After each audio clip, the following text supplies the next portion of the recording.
tua melarang untuk pergi kajian dan mengancam ingin bunuh diri jika saya masih pergi ke tempat kajian.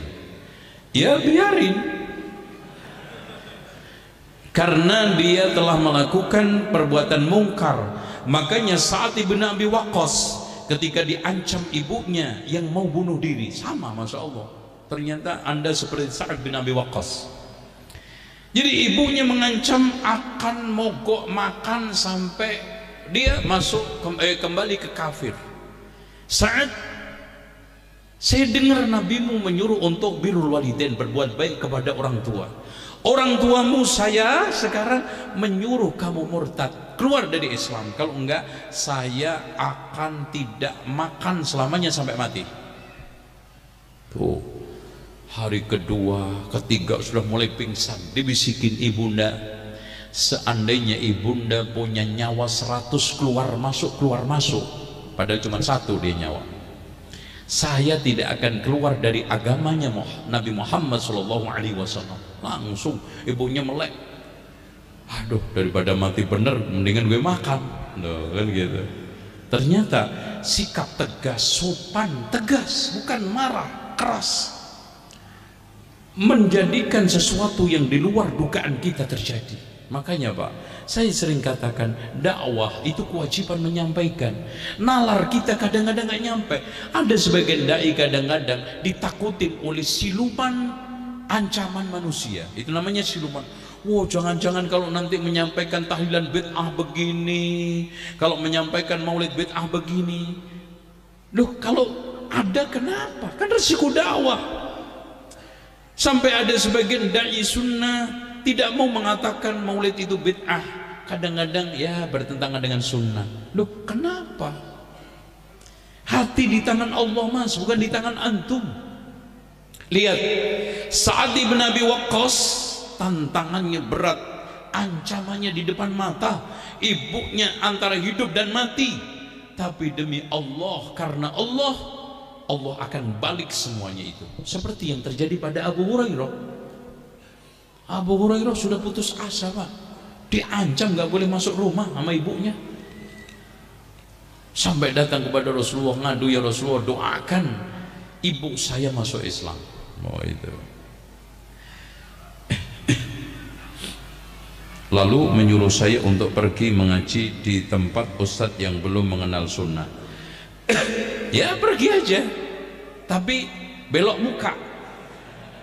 Dalilnya ada. Tukang anak muda dengan pendeta dan tukang syair. Anak ceritain, gara-gara antum ini panjang. Minum dulu. Bismillah. Masya Allah, pada zaman pemerintahan Bani Israel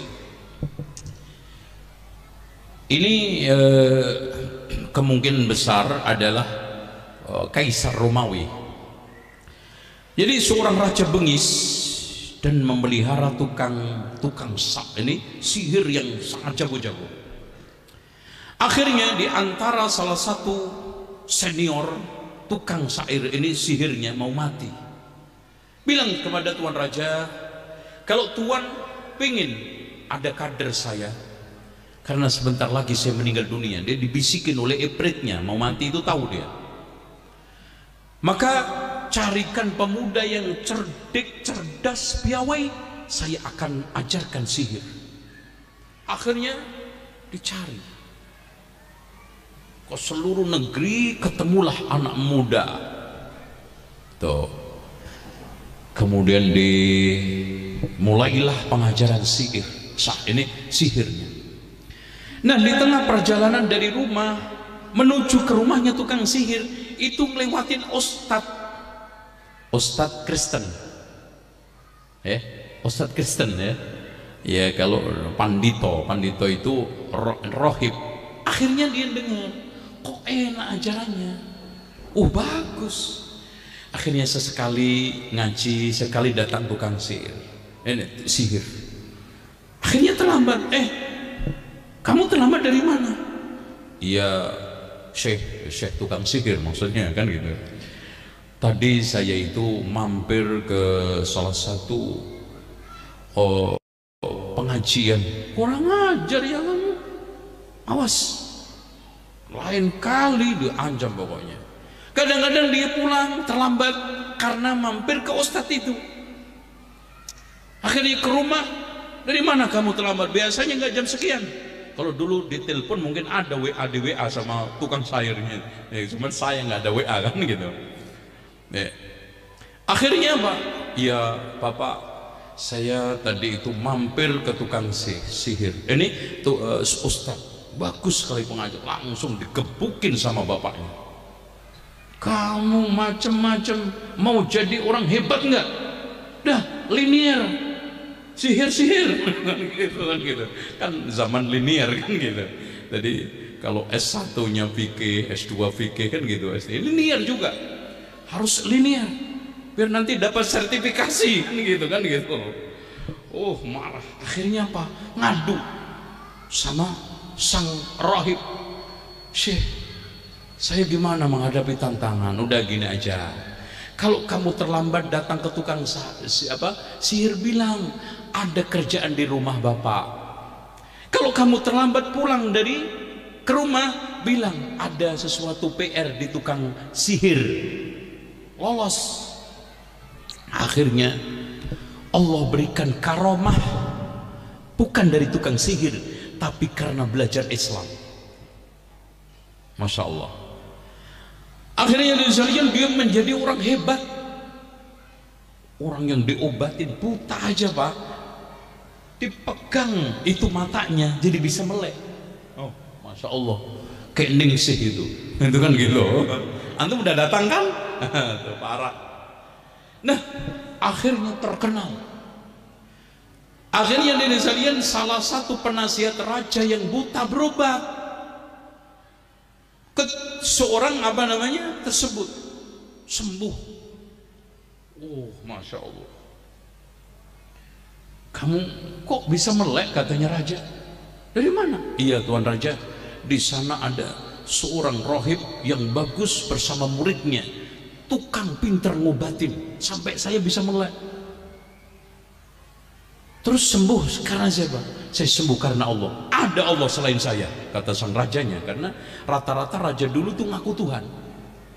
Akhirnya ditunjukkan tempat rohib, rohibnya dibunuh, mati. Anaknya diambil ke istana. Kamu kurang ajar ya, dikasih beasiswa gitu kan. Sekarang malah membikin onar kamu. Algojo semua, bawa dia ke atas gunung, bunuh di sana. Naik gunung Pak, belum nyampe gunungnya goyang, semua yang bawa pasukan Algojo mati semuanya. Terus kemudian si anak tersebut datang ke kerajaan. Loh, mana teman-teman kamu? Mati semua raja. Kok kamu hidup? Alhamdulillah raja. Aduh, makin gemes tuh rajanya. Akhirnya apa? Algojo semua datang. Ini bunuh dia di tengah lautan. Ini di gunung nggak sukses ini, dibawa ke lautan. Akhirnya di tengah lautan kapalnya oleng semuanya, mati semuanya Algojonya, dia bisa selamat. Kok bisa kamu? Wah. Akhirnya dia diputus untuk dipanah, dibunuh. Akhirnya semua panah itu nggak ada yang bisa tembus. Masya Allah Pak, ini kan sakti Mandraguna ora tedas paluning pandi, otot kawat baru mesti ketek tapi keringat opol solar kan gitu. Akhirnya dia mengatakan, wahai Tuan Raja, Tuan tidak akan bisa membunuh saya kecuali pancunglah saya di atas pohon kurma. Kemudian panahlah dengan anak panah saya ini, dan sebelum melepasnya baca Bismillahirrabbilghulam, dengan nama Allah Tuhannya si gulam ini. Akhirnya semua masuk Islam.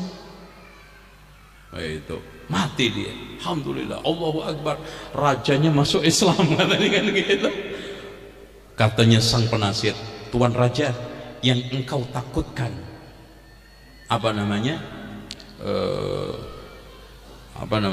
ini bukan di Syam ya, di Yaman ya, maaf, Raja Yaman. Yang engkau takutkan sudah terjadi. Akhirnya apa?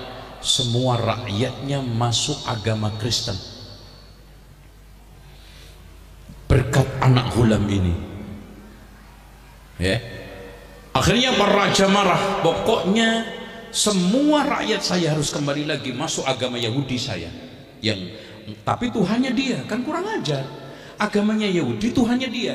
Ini namanya Raja Dzunnawas Al-Himyari.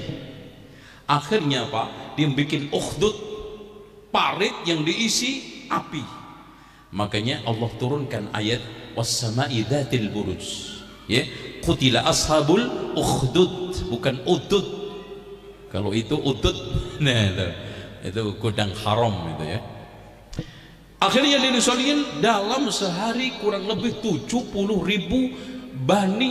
orang-orang Kristen dibunuh, dibantai, dimasukkan ke dalam api. Lolos cuma satu, bisa lari ke Syam. Nah, untuk melaporkan ke Raja Ghasasina, karena ketika itu Pak, raja di dunia sebelum Rasulullah diutus itu kan ada Ma'in, kemudian ada Raja Saba, kemudian Ghasasina, ada Raja Himyar.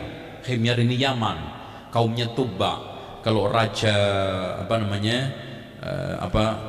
Ghasasina itu di Syam, itu Kristen. Akhirnya dia lari dengan kudanya, nggak tahu perjalanannya berapa. Coba bayangkan, dari Yaman harus ke Syam, Suriah. Lapor kepada raja, wahai tuan raja, ada pembantaian sadis yang dilakukan oleh Raja Dzunnawas Al-Himyari sehingga 70.000 Kristiani meninggal dunia. Dilaporkanlah ke raja pusat. Mana pusatnya? Najasyi. Itu Najasyinya yang Rasulullah SAW ketika itu hijrah kan, dikirimkan ke sana. Karena apa? Meskipun dia Kristen tapi adil. Maka Raja Najasyi marah besar, akhirnya mengirim 2 panglima besar, Aryad sama Abraha. Nah ini nanti kisahnya, alam taro kaifa fa'ala rabbuka bi ashabil fil. Aryad sama panglima besarnya siapa? Abraha bersama ribuan pasukan dikerahkan ke Yaman. Terjadilah perang besar, akhirnya Dzunnawas Al-Himyari kalah dan terkepung di dalam laut Aden, ya, karena Yaman itu kan Hadramaut, Son'a itu pegunungan, Aden itu pantai. Akhirnya dia tenggelam di pantai, mati. Nah, dah tamat riwayatnya. Akhirnya terjadilah pertempuran, perang saudara. Dzunnawas Abraha sama